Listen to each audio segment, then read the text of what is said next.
इस समय सभी लोग एक दूसरे से पूछ रहे हैं कि यूपी बोर्ड का रिजल्ट कब आएगा। हर दिन यह खबर आती है कि अब रिजल्ट उस टाइम पर नहीं आएगा जिस टाइम पर आना था, यानी कुछ डिले हो गया है। किस कारण से डिले हो गया इस पर आज बात करेंगे और आपको मैं बताऊंगा कि रिजल्ट आपका कब आएगा। सबसे पहले तो यह जान लेते हैं कि पिछले सालों में रिजल्ट कब कब आया था। तो अगर मैं पिछले सालों की बात करूं तो पिछले साल 2023 की अगर मैं बात करूं तो 2023 में आपका रिजल्ट आया था 25 अप्रैल को। आपका एग्जाम 4 मार्च को खत्म हो गया था, 52 दिन बाद रिजल्ट आया था। और वहीं अगर 2024 की बात करूं तो 9 मार्च को आपका एग्जाम खत्म हो गया था, 20 अप्रैल को रिजल्ट आ गया था, यानी 42 दिन बाद। 2025 में 12 मार्च को ही पेपर खत्म हुआ था, जैसे इस बार 12 मार्च को खत्म हुआ है, और आपका रिजल्ट आया था 43 दिन बाद। एग्जैक्टली आप देखोगे तो 2024 में 42 दिन और 2025 में 43 दिन, यानी 40 दिन का एस्टिमेट सेट हो चुका है। अगर मैं 2026 की बात करूं और 12 मार्च को पेपर खत्म हुआ है तो रिजल्ट आना चाहिए था 25 अप्रैल को, लेकिन 25 अप्रैल को रिजल्ट नहीं आ पाएगा। 20 से 25 अप्रैल तक का जो डेट था वो आयोग बार बार कह रहा था कि 20 से 25 को रिजल्ट दे देंगे, लेकिन कुछ परेशानियां हो गई हैं और कुछ डेटा ठीक से अपलोड नहीं हो पाया, उस वजह से थोड़ी देरी हो रही है। जैसे अगर मैं बात करूं तो पहला जो आपका परिवर्तन है वो ये है कि आपके जो भी साथी जिनका प्रैक्टिकल नहीं हो पाया था एग्जाम में ठीक से, उनका प्रैक्टिकल दोबारा होने के लिए एडवाइजरी जारी की है। किसने? भगवती सिंह जी ने, जो कि सचिव हैं आपके उत्तर प्रदेश माध्यमिक शिक्षा परिषद के। उन्होंने कहा है कि सर्व संबंधित के सूचनार्थ प्रसारित किया जाता है कि माध्यमिक शिक्षा परिषद उत्तर प्रदेश की वर्ष 2026 की इंटरमीडिएट प्रयोगात्मक परीक्षा, कक्षा 12 की जो प्रयोगात्मक परीक्षा थी, कक्षा 10 वाले जो बच्चे हैं बोर्ड एग्जाम जो दिए हैं उनसे कोई संबंध नहीं है इसका, लेकिन रिजल्ट साथ में आता है तो डिले तो उनमें भी होगा। ठीक है, जो परीक्षा से छूट गए या वंचित छात्र हैं और छात्राएं हैं उनको अंतिम अवसर प्रदान करते हुए उनकी जो प्रयोगात्मक परीक्षा है, उनका प्रैक्टिकल एग्जाम है, वो 9 और 10 अप्रैल को आयोजित कराया जाएगा। इंटरमीडिएट प्रयोगात्मक परीक्षा 2026 हेतु पूर्व में निर्गत आदेशों के क्रम में सीसीटीवी कैमरे की निगरानी में परिषद के क्षेत्रीय कार्यालय द्वारा नियुक्त परीक्षकों द्वारा परीक्षा संपादित कराई जाएगी। अच्छा, एक बार और इन्होंने बहुत क्लियरली कही है कि यदि किसी विद्यालय के सभी परीक्षार्थियों के प्रयोगात्मक परीक्षा छूटी हो तो उनकी प्रयोगात्मक परीक्षा उनके ही विद्यालय में तथा एकल रूप से कहीं कहीं छूटे हुए परीक्षार्थियों की परीक्षा जिला विद्यालय निरीक्षक क्षेत्रीय कार्यालय द्वारा जनपद मुख्यालय स्तर पर निर्धारित किए गए प्रयोगात्मक परीक्षा केंद्र पर कराई जाएगी।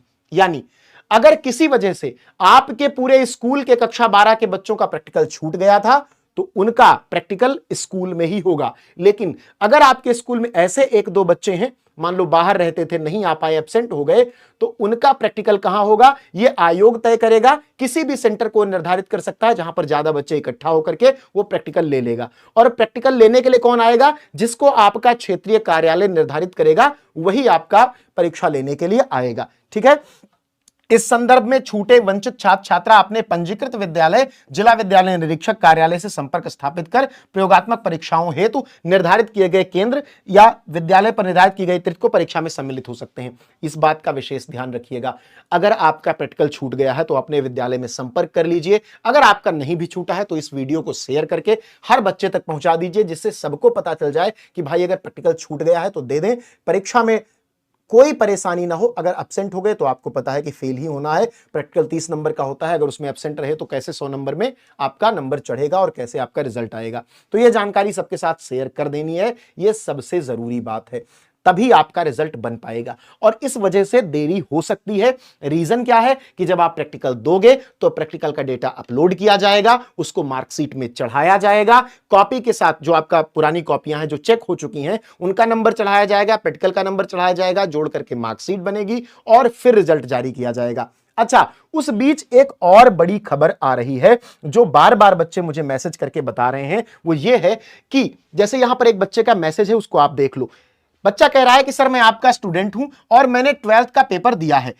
आज मुझे एक कॉल आई थी, वो कह रहा था कि वो बोर्ड ऑफिस से बात कर रहा है और मेरे एक सब्जेक्ट में प्रॉब्लम आ रही है, प्रॉब्लम सॉल्व कराना है तो 3500 देने होंगे, मैं क्या करूं? उसे मेरी पूरी डिटेल पता है, सर प्लीज रिप्लाई। तो मैंने उसे कहा बेटा परेशान ना हो, ये फ्रॉड हो रहा है। ऐसे बहुत सारे कॉल्स आपके पास आ रहे होंगे, अगर आ रहे हैं तो कमेंट करके अपना बताओ कि किस नंबर से कॉल आ रहा है। नंबर इसलिए बताना जरूरी है जिससे सबको पता चल सके कि उन नंबर्स का फोन नहीं उठाना है या वो फ्रॉड करने वाले हैं, डरना नहीं है। तो बहुत सारे बच्चों के पास कॉल आ रही है, बच्चे डरे हुए हैं और इसके लिए आयोग ने प्रॉपर एक एडवाइजरी जारी की है जहां उन्होंने कहा है कि ये साइबर अपराधी परीक्षार्थियों को सीधे फोन कॉल कर उनके अंकों का विवरण देने और पैसे के बदले अंक दिलाने का प्रलोभन दे सकते हैं। साथ ही यह निराधार दावा भी कर सकते हैं कि उनकी पहुंच मुख्य डेटाबेस तक है। इसके लिए परिषद के कर्मचारियों के नाम का दुरुपयोग कर अपनी फर्जी पहचान भी बता सकते हैं। उत्तर प्रदेश पुलिस के सक्रिय सहयोग से ऐसे साइबर अपराधियों की पहचान की जा रही है। आपको करना क्या है यह भी बताया है। परीक्षार्थियों, अभिभावकों और आम जनमानस से अनुरोध है, ऐसे किसी भी फोन कॉल, मैसेज या ईमेल का संज्ञान न लें।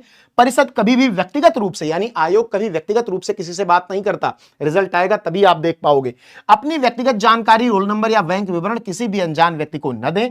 और दूसरी बात, ऐसा कॉल आने पर उसे रिकॉर्ड कर लें और तत्काल मोबाइल नंबर के साथ अपने जनपद के जिला विद्यालय निरीक्षक को सूचित करें अथवा साइबर हेल्पलाइन नंबर 1093, यहां पर मैं लिख दे रहा हूं 1930 1930, इस पर फोन करके बता दो कि मेरे पास कॉल आई थी इस नंबर से और मुझसे ये कहा जा रहा था। इससे भी बचना है, डरना नहीं है। जो तुमने लिखा है पूरा नंबर मिलेगा और इस बार बहुत क्लियर गाइडलाइन थी कि स्टेप मार्किंग होगी, किसी को फेल नहीं किया जाएगा। लेकिन प्रैक्टिकल वाली बात मैं फिर से कह दे रहा हूं, अगर आपका प्रैक्टिकल छूटा है तो आप तुरंत जाकर अपने स्कूल में संपर्क करो। अगर संपर्क नहीं करोगे स्कूल में तो आपका रिजल्ट नहीं बन पाएगा। यह पूर्णतः आपकी और स्कूल की जिम्मेदारी है। आयोग ने तो ऑप्शन दे दिया, अगर आपने नहीं किया तो क्या होगा? यह सबसे बड़ी परेशानी की बात है। तो आपका रिजल्ट कब आ सकता है, इसके लिए मैं आपको एक डेट बता दे रहा हूं कि कब आपका रिजल्ट आ सकता है। बहुत क्लियरली आप लोग ध्यान से इसको समझ लीजिए। आपका रिजल्ट अप्रैल के लास्ट वीक में आ सकता है और इसकी संभावना बहुत कम है। अप्रैल के लास्ट वीक में आ सकता है, इसकी संभावना बहुत कम है। आपका रिजल्ट मई के फर्स्ट वीक में आएगा। मई के फर्स्ट वीक में आएगा, यानी 1 से 10 के बीच में आपका रिजल्ट आ जाएगा। मई 1 से 10 के बीच में आपका रिजल्ट आएगा, क्योंकि अप्रैल में सारे डेटा को बना करके रिजल्ट जारी करना बहुत मुश्किल काम है। और इस बार आयोग बहुत एहतियात बरत रहा है चीजों के साथ, जिससे कोई गलती ना हो और बच्चों के रिजल्ट में जो पिछले साल जिसके लिए हमने आंदोलन किया था वो घटना ना घटे और आप सुरक्षित रहें। तो ये जानकारी सबके साथ शेयर कर देना। आपको डिस्क्रिप्शन बॉक्स में और कमेंट में, पहले पिंड कमेंट में आपको एक लिंक मिलेगा, वहां पर अपना डिटेल आप भर सकते हो, अपना नाम, mobile number, roll number, district code, आपका स्कूल कोड, जिससे जब आपका रिजल्ट आए तो हम आपको सम्मानित करने के लिए बुलाएंगे और साथ ही हम आपका रिजल्ट देखेंगे, जिससे पूरे उत्तर प्रदेश को आपका रिजल्ट दिखाई पड़े, सबको पता चले कि तुमने कितना नंबर पाया है। अच्छा, एक बात मुझे और आपको बतानी है कि विद्याकुल से पढ़ा हुआ अगर फर्स्ट रैंक, स्टेट का फर्स्ट रैंक इस बार आता है तो उसे 10 लाख रुपए का पारितोषिक दिया जाना है, और अगर सेकंड रैंक आती है और वह विद्याकुल से पढ़ा हुआ है तो उसे 5 लाख रुपए मिलने वाले हैं उसकी आगे की पढ़ाई के लिए, और अगर वो थर्ड रैंक लेकर के आता है तो उसको 3 लाख रुपए मिलने वाले हैं आगे की पढ़ाई के लिए। तो ये उनकी आगे की पढ़ाई के लिए। भाई कोई फर्स्ट रैंक लेकर के आ रहा है, उत्तर प्रदेश में बहुत सारे बच्चे हैं जो बहुत कम संसाधनों में अपनी पढ़ाई करते हैं। इस बीच अगर उनका फर्स्ट रैंक आ जाता है तो वो नीट जेईई की तैयारी करना चाहें, यूपीएससी की तैयारी करना चाहें तो वो कर सकते हैं। तो कमेंट करके बताओ जल्दी से सभी लोग कि किसी के पास फ्रॉड वाली कॉल आई थी या नहीं। परेशान मत हो, इंतजार करो। मैं तो चाहता हूं कि रिजल्ट थोड़ा देर से आए लेकिन अच्छा आए। अगर रिजल्ट ऐसा आ गया जैसा पिछली बार आया था, पिछली बार पता है क्या हुआ था, 3:42 पर एक बच्चे का अलग रिजल्ट दिखा रहा था और 4 बजे वो फेल हो चुका था। तो ऐसा रिजल्ट इस बार ना आए। पिछली बार एक स्कूल के लगभग सभी बच्चों को 40 नंबर एक सब्जेक्ट में, 50 नंबर एक सब्जेक्ट में दे दिए गए, जबकि उन्होंने बहुत अच्छा लिखा था। तो वैसा ना हो, इसलिए आयोग बहुत एहतियात बरत रहा है। डेटा वेरीफाई किया जाएगा, प्रैक्टिकल हो जाएगा बच्चों का, उसके बाद उसका डेटा चढ़ेगा और फिर आपका रिजल्ट बनेगा। और ये 2-3 दिन का काम नहीं होता, लंबा काम है। 20-25 लाख बच्चों का डेटा होता है। तो इंटरमीडिएट की परीक्षा जिन बच्चों ने दी है उनका प्रयोगात्मक परीक्षा होगी, और 10th के बच्चों का कोई प्रयोगात्मक नहीं होगा। तो 10th के बच्चों को बस इंतजार करना है, क्योंकि रिजल्ट साथ में आता है तो थोड़ा अपने सीनियर्स का के काम का इंतजार तुम्हें करना पड़ेगा। उनका सब सही हो जाएगा तो साथ में ही रिजल्ट आएगा। तो आप मई के फर्स्ट वीक के लिए, मई के प्रथम सप्ताह के लिए तैयार होकर रखो अपने आप को, ठीक है। माला वाला खरीद लो, लेकिन अभी खरीदोगे तो सूख जाएगी। मिठाई उठाई खरीद लो, लेकिन अभी खरीदोगे तो खराब हो जाएगी। फ्रिज में रख सकते हो माला और मिठाई खरीद के, या फिर माला और मिठाई तो हमेशा मिलती रहती है। तो सभी लोग कमेंट करो कि तुम्हें क्या लगता है इस बार कितने % नंबर लाने वाले हो। सभी लोग कमेंट करके बताओ और इस जानकारी को सबके साथ शेयर कर दो। बेटा किसी का नुकसान नहीं होना चाहिए, यही हमारी कोशिश है। चैनल को सब्सक्राइब कर लेना। मिलते हैं अगली अपडेट के साथ।